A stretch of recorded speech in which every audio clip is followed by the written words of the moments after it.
پیسے کمائیں نہ کمائیں، دعائیں ضرور کمائیں، اس سے جھونپڑی میں بھی محل والا سکون ملے گا۔ زمین کے اوپر عاجزی سے رہنا سیکھو، زمین کے نیچے سکون سے رہ پاؤ گے۔ اور پھر وقت ثابت کر ہی دیتا ہے، خدا کے فیصلے غلط نہیں ہوتے۔ جو الفاظ میں بیان نہیں ہو پاتی، رب وہ دعائیں بھی سن لیتا ہے۔ ہر انسان کی دو کہانیاں ہوتی ہیں، ایک وہ سب کو سناتا ہے، اور ایک جو وہ سب سے چھپاتا ہے۔ کڑوی زبان والے کا شہد بھی نہیں بکتا، جبکہ میٹھی زبان والے کی مرچ بھی بک جاتی ہے۔ مور کے پاؤں بھی اگر اس کے پروں کی طرح خوبصورت ہوتے تو وہ کبھی زمین پر چلنا پسند نہ کرتا۔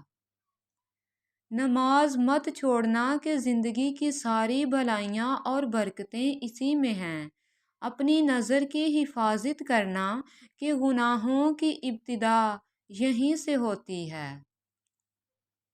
جو دوسروں کے گھروں کو آگ لگاتے ہیں، ان کے اپنے گھر بھی جل جایا کرتے ہیں۔ اپنی مصیبتوں کو چھپاؤ، اللہ تعالیٰ کی قربت نصیب ہوگی۔ کسی ناپسندیدہ بات پر خاموش رہنا، ظرف اور معاف کر دینا اعلیٰ ظرفی ہے۔ جب دل تھک جائے تو جان لو کہ آسمان سے تمہاری مدد کے لیے قبولیت کا کوئی نہ کوئی دروازہ کھلنے والا ہے۔ کچھ لوگ قسمت کی طرح ہوتے ہیں جو دعاؤں سے ملتے ہیں، اور کچھ لوگ دعاؤں کی طرح ہوتے ہیں جو مل جائیں تو قسمت بدل دیتے ہیں۔ ہر رکاوٹ میں کوئی نہ کوئی بہتری چھپی ہوتی ہے، جو اللہ تک لے جائے اسے ٹھوکر نہیں کہتے۔ خوشی تب تک محسوس نہیں ہوتی جب تک دل کو سکون نہ ہو۔ نا امید مت ہونا کبھی اللہ کی رحمت سے، وہ چاہے تو کھلا دیتا ہے پھول صحرا میں۔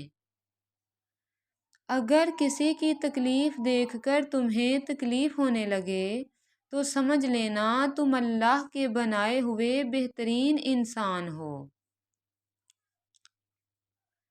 عورت توجہ مانگتی ہے اور مرد ذہنی سکون۔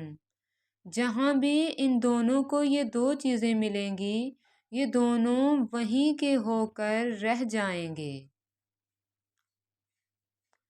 رسول اللہ صلی اللہ علیہ وآلہ وسلم نے ارشاد فرمایا، تم میں سب سے بہتر وہ ہے جس سے خیر کی امید ہو اور اس کے شر سے امن ہو، اور سب سے بدتر وہ ہے جس سے خیر کی توقع نہ ہو اور اس کے شر سے امن نہ ہو۔ زخم چھپانا بھی ایک ہنر ہے، ورنہ یہاں ہر ایک کے ہاتھ میں نمک ہے۔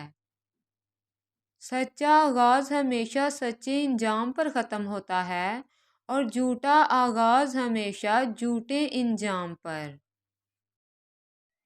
اخلاق یہ ہے کہ اللہ کی رضا کے لیے اپنے مزاج کو بد اخلاق نہ ہونے دیں۔ اگر آپ چاہتے ہیں کہ خدا آپ کو کسی کمینے کا محتاج نہ کرے تو کسی ضرورت مند سے کمینگی نہ کریں۔ آج کل تو ضرورتیں طے کرتی ہیں کہ لہجہ کتنی دیر میٹھا رکھنا ہے۔ تم بس قبولیت کا یقین رکھو، کیسے ملے گا یہ سوچنا تمہارا کام نہیں۔ وہ نماز عشق سکھا مجھے یا رب، جس نماز میں مجھے صرف تو ملے۔ کچھ حادثات انسان کو رب سے جوڑنے اور گناہ چھوڑنے کے لیے بہت ضروری ہوتے ہیں۔ جو ذات سب بدل دیتی ہے، وہ تیرا غم بھی خوشی میں بدل دے گی۔